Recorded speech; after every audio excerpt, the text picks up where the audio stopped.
Shall we all read Psalms 51?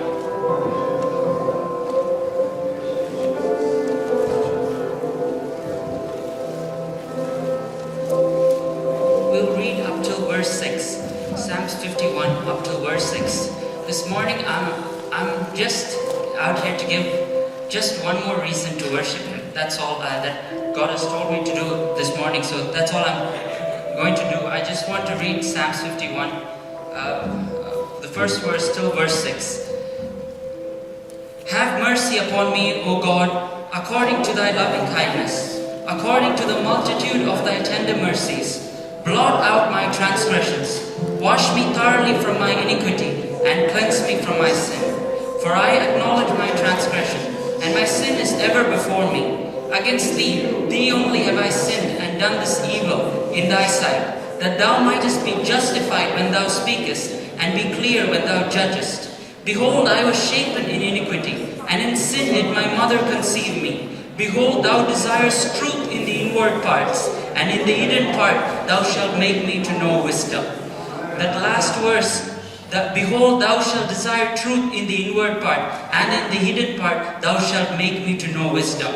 In the hidden part thou shalt make me to know wisdom. Just to say that one verse, I read all the verses that we've read, just for this one verse, because very clearly over the last couple of months we have understood what worship is all about. We have understood that it is not about our needs, it's not about any of our desires or anything, because that is all in God's plan, and that our worship is completely in surrender to who He is, as the Alpha and the Omega, as the beginning and the end. It's all in surrender to Him being holy and Him being worthy. This morning, never before have I, in such short notice, have I got something. I was sitting there, and then as John Ango was preaching, I received something from the Word, and that's just what I wanted. Actually, it was more personal to me, and then God just said to just say this. And I know that we all, as we are here, to worship Him in spirit and truth.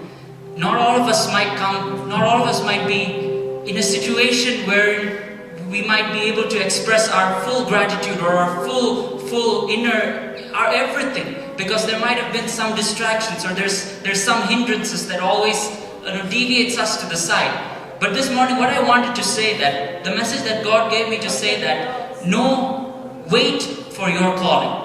That's what the Lord wanted to say. Wait for your calling. In everybody's life, as I was reading the Old Testament, in everybody's life, I saw that, especially in Moses, God appeared to him in a burning bush, saying that I am that I am. To Ezekiel, God appeared to him in captivity. To Isaiah, and He called him Son of Man. To Isaiah, He appeared to him in different, to Paul in different ways. Each man, they appeared in different ways. If we just for example, take the case of Moses.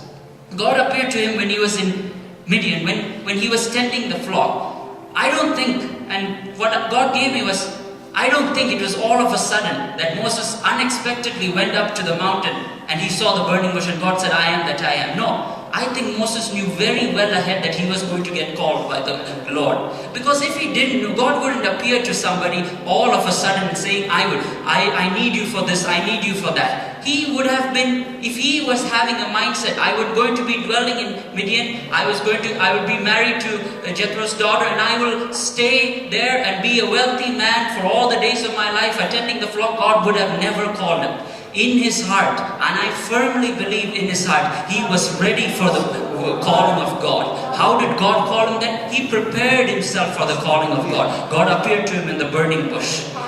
In Ezekiel's life, I know that he was in captivity, and there might have been all circumstances around him there. He couldn't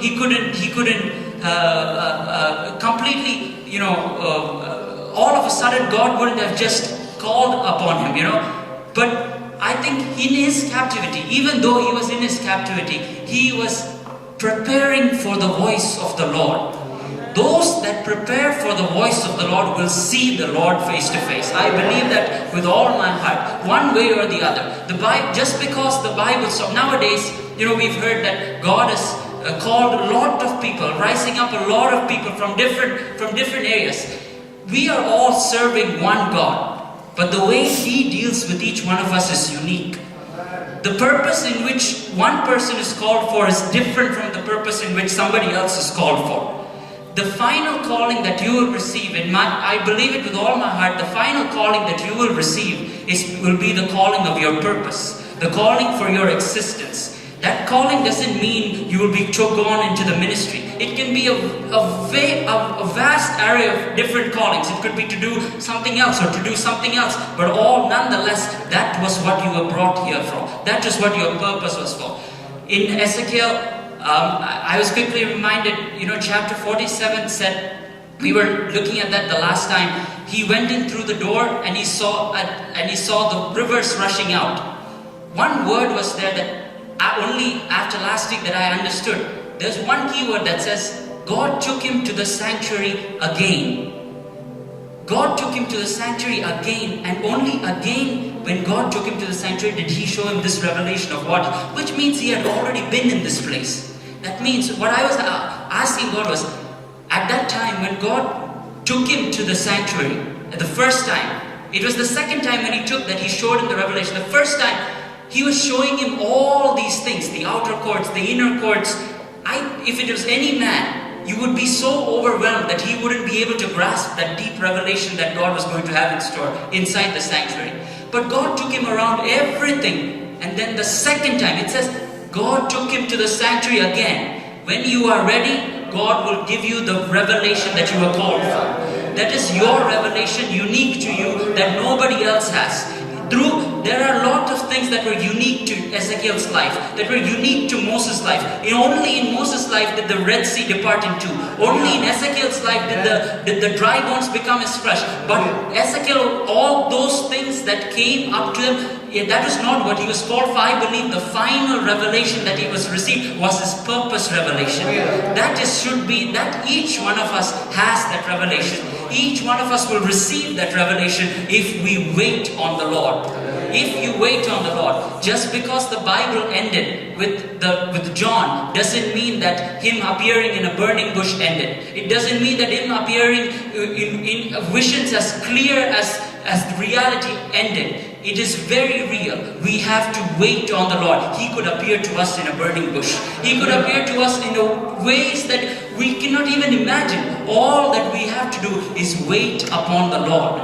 Wait. You are called. You are understanding. How do you wait? You wait in worship. You wait in submission. If you are rooted in worship, rooted in submission, saying that I will not go left or right. My desires I have. My ambitions I have, but Lord, I place them before you. That is secondary. All I want is for me to be embedded in your will. Everything, your trials, your tribulation, all that you are going through, everything that you are going through you won't even care of it because in all that you know, on Christ the solid rock I stand. You know that even though any ground you're sinking, my purpose for which I was called will be established before I die. My purpose for which I was called will be established before He comes. He will appear to me. It may be through a bush, it may be through a revelation. He will appear to me in a miraculous way as the world had never seen before. This is just one more reason that we have to worship Him. With all our hearts, this morning, whatever thoughts that we have, let us lay it aside for a brief moment of time. If we are rooted in the ground of Jesus Christ, there is no enemy that can take us off. If we are purposed by Him and brought Him here, there is no sickness that's going to kill us. If we are brought here, there's no trouble that is going to take us away. If we are rooted, all we have to do is in surrender and in worship, wait on the Lord. The Bible says, those who wait on the Lord shall renew their strength. How do you renew your strength? You wait on the Lord. Then you will rise up with wings as eagles. You will run and not be weary. You will walk and not faint. All we have to do is wait on the Lord for Him to appear, knowing that this is your purpose. Let Him appear in a way that you have never seen, in a way that is unique to each one of us. And in the coming days, I know that He will in His time, only in His time will He appear. But all we have to do is in surrender. Oh Lord, my purpose is what you have brought me here for, is the only thing that I desire. I have ambitions, I have desires, but all that is secondary. What you brought me here for into this world, call me by name, is what my ultimate purpose is. And besides that, I want nothing. If we desire that, you will not be shaken by anything that comes your way. You will not be moved by anything that comes your way. I'm a firm believer of the fact that no matter what comes our way, if we are rooted and if we are in the purpose of God, and if you submit your will in worship, submit your will to God, there is nothing that can take you away from the presence of God. There is nothing that will defeat you. You may be stricken back and forth, but you will never be taken away from the presence of God. And this is what God wanted me to say. As we are going to worship, let's keep this in mind. And let us worship Him, forgetting all that we have, with all I am. With all I am. I will worship the Lord in spirit and truth, with all I am. Let's worship Him for who He is. Let's worship Him for what He has called for. Let's worship Him with all our hearts. May God bless us.